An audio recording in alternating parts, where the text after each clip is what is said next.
Hari ini, Polres Aceh Utara kembali melangkah bersama dalam semangat hijrah, sebuah perjalanan menuju perubahan yang lebih baik, penuh dedikasi, tanggung jawab, dan pengabdian.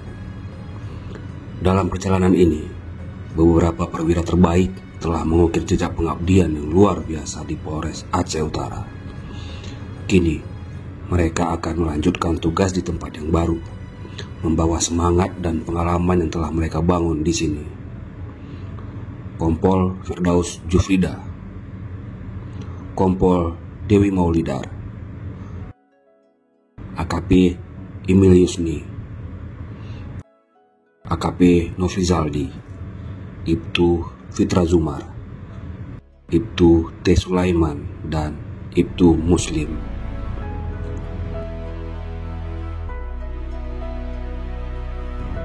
Kami mengucapkan terima kasih yang sebesar-besarnya atas dedikasi, loyalitas, dan kerja keras yang telah diberikan.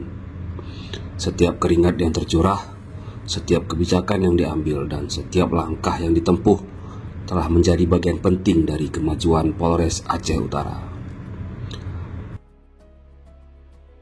Dalam beberapa waktu terakhir, kita telah bersama-sama menghadapi berbagai tantangan dan sukses melewati berbagai agenda besar. Kita telah mengawal dan mensukseskan tahapan Pilkada 2024, memastikan setiap proses berjalan aman, tertib, dan damai.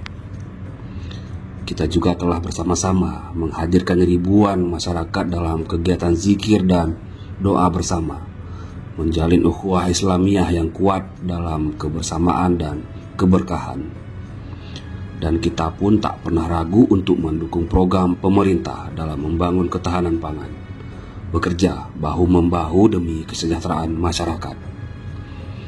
Semua ini adalah bukti nyata bahwa Polres Aceh Utara bukan hanya sekedar institusi, tetapi juga sebuah keluarga besar yang terus bergerak, terus berbuat, dan terus mengabdi. Kami ucapkan selamat bertugas di tempat yang baru. Semoga sukses dalam menjalankan amanah, terus menginspirasi dan menjadi kebanggaan di tempat yang baru. Doa dan harapan terbaik kami selalu menyertai. Salam presisi, salam hijrah. Assalamualaikum warahmatullahi wabarakatuh. Jika inilah yang terakhir kalinya kau dan aku bisa bertemu, terima kasih untuk pernah mencoba menerimaku dengan segala beda. Jika inilah akhir cerita kita, tak perlu khawatirkan aku. Bila kau bahagia, aku pun bahagia. Jaga diri